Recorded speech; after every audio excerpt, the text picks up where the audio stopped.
Hello दोस्तों, आप लोगों का स्वागत है मेरे एक खूबसूरत से नए ब्लॉग के साथ। तो आप देख सकते हैं पीछे हमारे पहाड़ियों में अभी भी बर्फ़ है और आजकल ताज़ा हिमपात भी हो रहा है। गांव में तो बारिश ही चली है। तो मैं पहुंची अभी अभी बाज़ार से, क्योंकि जो बच्चों के एग्ज़ाम हैं आज ख़त्म हो चुके हैं और गायनी हो चुकी है। पीछे वहाँ पे देखिए खेलने के लिए रेडी हो चुकी है, क्योंकि उन लोगों को सबसे ज़्यादा जल्दी लगी थी घर पहुँचने की। मंशु तो निकल भी गया अपने कपड़े पहन के। तो अब मुझे भी कपड़े चेंज करने, उसके बाद देखते हैं काम क्या क्या करने को है। सबसे पहले तो मुझे घर की सेटिंग लगानी है, क्योंकि इसके पापा ने ना जाते जाते यहाँ पे गंद रखी है फैला के अंदर, क्योंकि वो 2-3 दिनों से घर में आए थे। तो अब सबसे पहले तो जाते हैं अंदर रसोई की तरफ। मैं अभी गई भी नहीं हूँ अंदर। यहाँ पे देखिए बच्चों ने जल्दबाजी में अपने जो पहने के कपड़े यहाँ पे छोड़ कर चले गए, क्योंकि इन लोगों को इतनी जल्दी लगी थी। बाकी दिखाते हैं उसके पापा ने क्या हालत कर रखी है। मेरे पति ने रखी है ऐसी हालत यहाँ पे देखिए करके घर की। बर्तन चारों तरफ और गैस के ऊपर ऐसे दाग धब्बे। आप लोग मुझे प्लीज़ कमेंट करिएगा कि आप लोगों के हस्बैंड भी ऐसे ही करते हैं। यहाँ पे देखिए नीचे देखिए, यहाँ पे ऐसा लगता है झाड़ू नहीं मारा। 2-3 दिन रुके होंगे वो शायद घर में, और उन्होंने झाड़ू भी नहीं मारा। मैंने तो सोचा था कि मैं साग की सब्जी के लिए जाऊंगी, बट मुझे यहाँ पहले घर की गंद समेटनी है। यहाँ पे देखिए अगर मैं बोलने लग जाए तो फिर हम लोगों के बीच में झगड़ा होगा, इससे अच्छा चुप ही रहना है।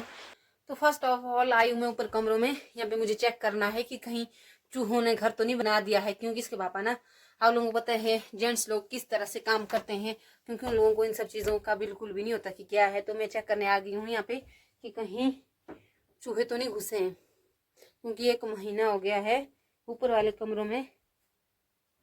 मुझे नहीं लगता है कि ये आए होंगे। फिलहाल आए तो है चूहे, उनकी छोटी छोटी निशानी आप लोग देख सकते होंगे कि चूहों की निशानी क्या होती है। तो छोटी छोटी निशानी रखी उन्होंने छोड़ के। तो सभी कमरों को मैंने चेक कर लिया है। अगर अब इस वक्त हमारे सेबों पे फूल होते ना तो पूरी तरह तबाह हो चुकी होती है फसल। ये देखिए किस तरह से आ रहा है, वहाँ पे आ रहा है बहुत जोर से और हमारे यहाँ पे आ रहा है बिल्कुल कम। नीचे देख सकते हैं आप, इतने फास्ट आ रहा है और इतना बड़ा बड़ा आ रहा है। मुझे तो लगता है मटर की जो फसल है वो पूरी तरह से तबाह कर दी है। देखिए दोस्तों ये ओला है।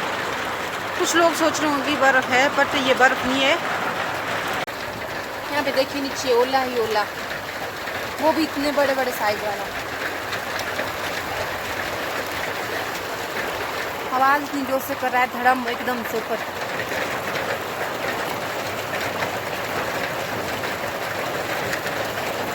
मैं अंदर बैठी थी ना, काम कर रही थी, तो ऐसा लगा कि किसी ने छत पे मारी हो।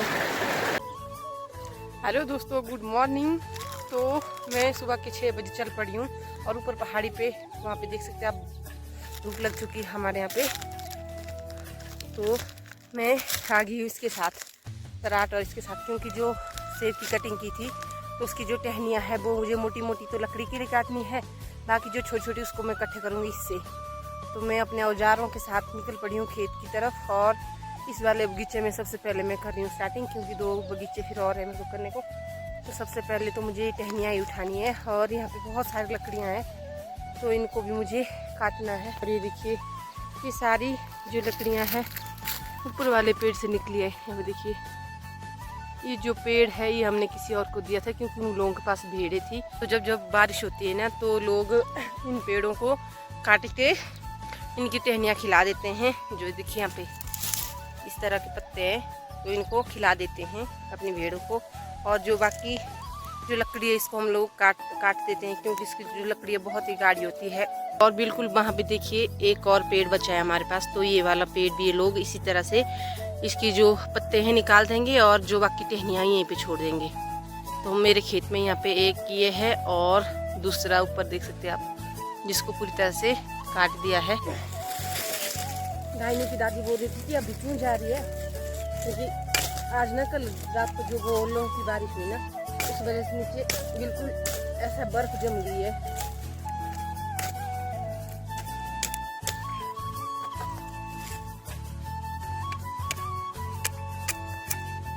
एक तो ठंड भी है, ग्लव्स जल्दी में लेके आई तो मैं, लेकिन उनको जल्दी में घर से लाना ही भूल गई, क्योंकि उनको मैंने बाहर ही छोड़ दिया। काटने के लिए लकड़ी बहुत स्ट्रॉन्ग होती है, उस हिसाब से ये जलने में भी स्ट्रॉन्ग होती है, काफ़ी देर तक जलती है ये, काफ़ी गाढ़ी आग होती है इसकी। तो ये वाली ढेर लगा चुकी हूँ मैं और अब चलते हैं ऊपर वाले खेत में। रखा मैंने अपने अंदर डाल के। नीचे देख सकते हैं आप, जो रात को ले आए थे उसकी बर्फ है नीचे। और टाइम बच गया 7:30 और जो हमारी धूप पहुंची वहाँ पे, उसके बाद वहाँ से होकर बिल्कुल नीचे नदी में उतरती है, उसके बाद धीरे धीरे ऊपर आके हमारे गांव में लगती है। तो मैंने दिखाया था आपको पहले वाला ब्लॉग, ये है वहाँ वाले गांव का। तो यहाँ पे लगती है सुबह 6:30 बजे के करीब धूप, और हमारे गांव तो इस साइड है, तो यहाँ पे देरी से धूप लगती है। और फिलहाल वहाँ पे पहुँची तो मैं फटाफट काम कर लेती हूँ, उतने को फिर चले जाऊँगी वापिस। यहाँ पे देखिए लोग सुबह सुबह अपना काम करने में लगे होते हैं। ये जो नीचे आ रहे हैं शुरुंगर गांव से गोबर लेके अपने खेत के लिए, इनके खेत है यहाँ पे नीचे। मुझे अब ये लकड़ियाँ भी इस ढेर के ऊपर तय करनी है, उसके बाद चलते हैं घर, क्योंकि मुझे ठंड भी बहुत ज़्यादा लग रही है। तो फिर जल्दी करते हैं। तो ये लग गई मेरी इतनी सी ढेर। अब चलती हूँ मैं घर की तरफ।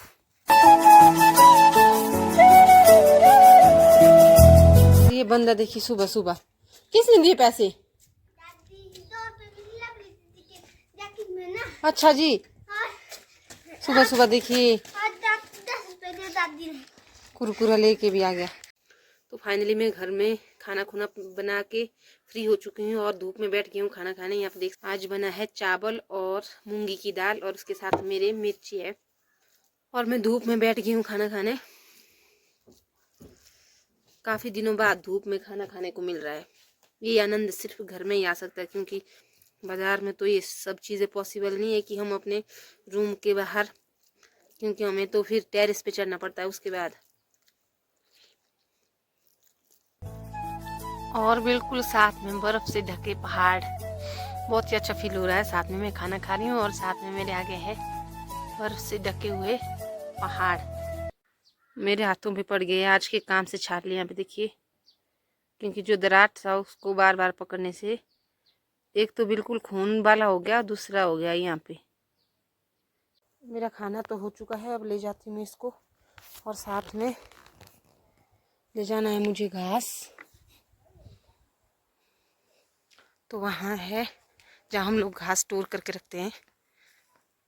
और ऊपर गाय ने ऊपर से बोल रही मुझे ब्लॉग बना रहे हैं बोला।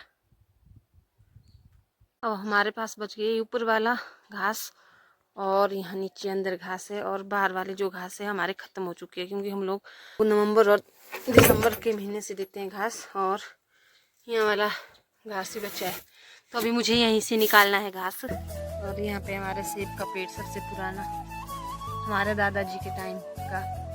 अभी तो हमारे दादाजी है नहीं, लेकिन उनकी उम्र लगभग अभी मुझे लगता है 120-130 साल हो गए उन्हें इस पेड़ को। मैं पहुंच चुकी हूँ अपनी गौशाला।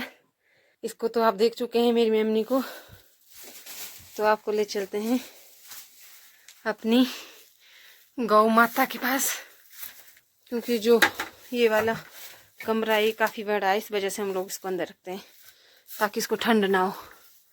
हाँ भाई मैडम, यहाँ देखिए कितनी घास, इसको बोलते हैं जब ज़्यादा घास होते ना, तो मेरी मम्मी जी जो है ज़्यादा घास देते हैं। यहाँ देखिए कैसा बना दिया इसने, गोला बना दिया है। चल मैडम को लग पड़ी जल्दी खाने की। ये बहुत ही शरीफ गाय है, चाहे कोई भी छोटा बच्चा भी आएगा ना तो उसको भी देती है बिल्कुल दूने। फिलहाल तो ये दूध देती नहीं है। हमने लगाया इसको टीका, अब पता नहीं टीका की नहीं टीका। आजकल ना अब जो गांव में सबसे बड़ी समस्या हो गई है, जो टीका लगाते हैं हम लोग वो बिल्कुल भी टिक नहीं रहा है। मुझे अब ये बीच के जो छोटे छोटे पौधे हैं ना, इसमें गोबर डालना है, यहाँ से लेकर वहाँ तक जितने भी जो बीच वाले पौधे हैं ना इसमें डालना है, यहाँ से लेकर बिल्कुल वहाँ तक, फिर ऊपर वाले खेत में भी है। तो मुझे ये सारा अब कंप्लीट करना है। और गोबर मैंने पिछले महीने निकाल के रखा था, तो अब बच गया मेरे को।